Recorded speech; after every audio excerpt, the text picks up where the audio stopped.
Hi, I'm Daniel. I am a trusted advisor and I have advised several projects, transactional projects in M&A for the past 25 years. I am an expert in orchestrating teams and to put up value to potential investors when it comes to buy side or sellers when it comes to sell side. In this occasion, I would like to speak about a very interesting and important topic when it comes to, uh, and the question is, am I ready to sell my business? And this is more oriented for the sell side transactions because when businessmen decide to disinvest in their business, which might lead to a total disinvestment or divestiture or a merger, acquisition, and any other kind of transaction that leads to cash out for the businessman.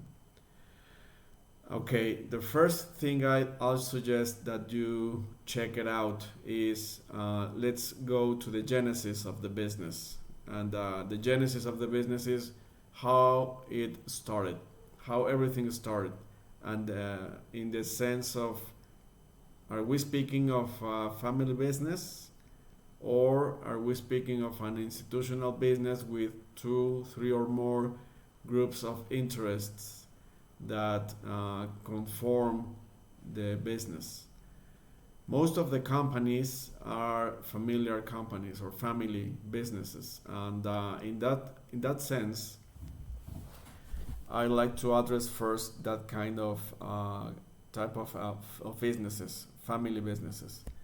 Okay, it's very important that the decision maker of the family or decision makers, if the company is an institutional company or group of companies in which decisions are consensus among the members of the family or among the members of a board of directors and so on and so forth.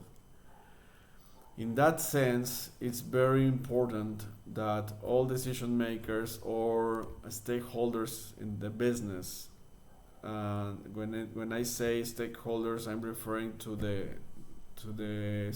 nucleus of the decision makers, the family members. They need to be aligned with the same goal and interest, because in my experience, I've seen many times that when the businessman is ready to sell, for instance, sometimes the other members of the family or the other shareholders are not in the same path or in the same mindset. They are eager to review if there is an option or a potential opportunity to make a divestiture and selling the business in exchange of a large cash out. And many times that's the main reason why the shareholders are interested in pursue a transaction that will or would lead to disinvestment of the business. In that sense, my suggestion is that you first see and understand the position of the family. And in that sense, I suggest to make a double, triple, or fourth click to any question that you may have in this sense. For instance, the first possible question that you might ask to your family if you're a businessman is, are we ready to sell? Are we in a moment that it is most important for us to grow the business, or it is the time to sell the business? And there are multiple possibilities. Any project that I have participated in is different. because people's minds are different. Everyone has different goals, different interests, and the key here is to align those interests for the benefit of the whole. We need to consider that we are in a process in which not everyone will be happy, or not the same, or it will not have the same level of happiness when it comes to the outcome of these processes, because we are going to enter into a transaction. And by definition, a transaction is an operation in which you are willing to give certain considerations, or to lose something for the bigger win. Which is the bigger or the biggest win?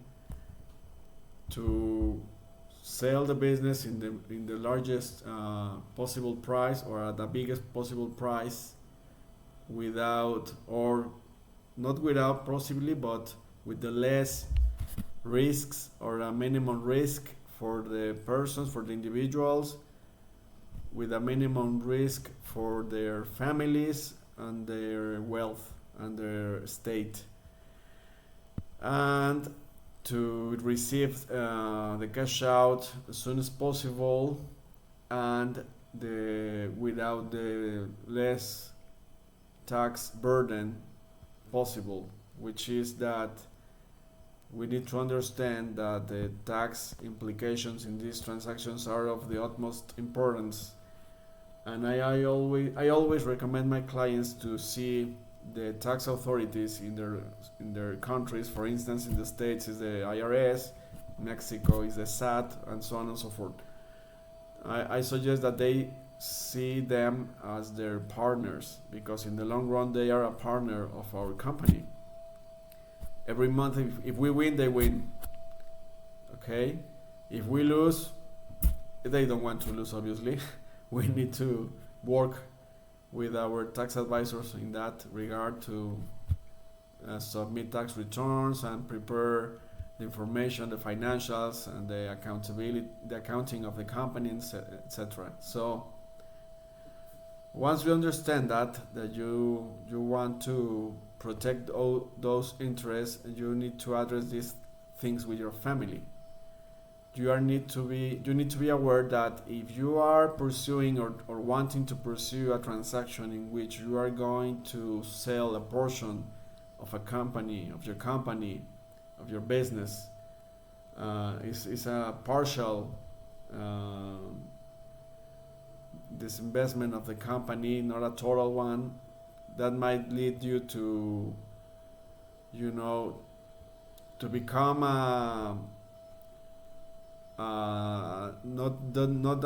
to not hold the majority of the capital, and to become a minority shareholder, in which you will be subject to decision making by the majority shareholder. For instance, they might have supermajority votings in several aspects of the business, that if it is a family business, usually the decisions were taken by the board or by the sole administrator. But if you want to invite an outsider to your company, you need to understand the implications of this. There are several implications, as I said. The decision making is going to be shared with a third party, which this third party probably is a good businessman. You are a good businessman, but in social aspect, on cultural aspects, you might be very different, and that might lead to problems or situations. I would like to put down some examples. For instance, a merger pursued by Daimler and Mercedes-Benz, which is the Daimler-Benz joint venture, that it was very big in those years, and when Germans and Americans make this joint venture, they they didn't think that it will be a failure in the long run because of the cultural aspect. Germans and Americans do not work the same. They don't have the same interests sometimes, and they have different ways of dealing matters and operating businesses, and that eventually might lead to for a big company or a, a very good business that provide lots of value to be jeopardized because of these reasons. Because in the long run, businesses are formed by people. People form businesses. So we need to understand that we are dealing with people. We are dealing with cultures. We are dealing with mindsets. We are dealing with different needs and interests of people. So that's a critical point to consider. That's why. That's the reason why many times businessmen they prefer to either make a total disinvestment of the business in exchange of a cash out, and for an outsider to take on the business, and or they sometimes decide that it's better to ask for a finance instead of having a new partner that will come to your business. Obviously, this needs to be analyzed from a different perspective. Sometimes it's very good to have a third party invited to your business if they are very institutional, they have very good working practice, they have a large clientele base, or they have some synergy with you that might exponentially grow your business. Okay, so you can share best practices and so on and so forth, but sometimes it's not like that. So yeah, you need to be very aware of which are your needs and interests towards a transaction like this. Other thing that I suggest to check it out with your family or your shareholders, your partners, is, are we willing to leave this industry, or are we willing to make a transition to keep operating the business during a transition period? For instance, if the potential buyers or investors want us to keep managing the business during a transitional period, which usually is between 6 months and 2 years, for instance, you need to have to address that questions and to answer them before entering into a process of this like this. And other is like, okay, this is my company is going to transcend or is going to grow more in the future with this transaction. My employees will be treated the same as I am treating them or better. Is my reputation and goodwill that I invested my life on is going to be preserved in the future, or the potential buyer of my business is not going to consider those kind of things. I remember, for instance, when Zappos.com sold the business to Amazon. You know, Zappos culture was very different from Amazon's, and Amazon decided to leave Zappos out of their Amazon business model because of the strong culture, the strong ethics, and the strong market presence that Zappos had at that moment because of the way of doing things. They did things very different from other e-commerce businesses, even though it was a very challenging business at that moment. And the late Tony CF was a visionary when it came to take Zappos to become a multi-million dollar business. And yeah, so this it's very important to address all these questions before entering into a process of exploring a transaction. And I will give you more tips on and suggestions in future videos. If you are interested in this kind of information, please let me know in the comments. And I'm going to finalize this video by telling you that if you are willing to sell, you need, and I suggest strongly that you engage a professional advisor that has experience in these things, in this kind of projects, because that's very, very important to provide you with the greatest of values, and to enter into a transaction in which the advisor is advising the project, not you.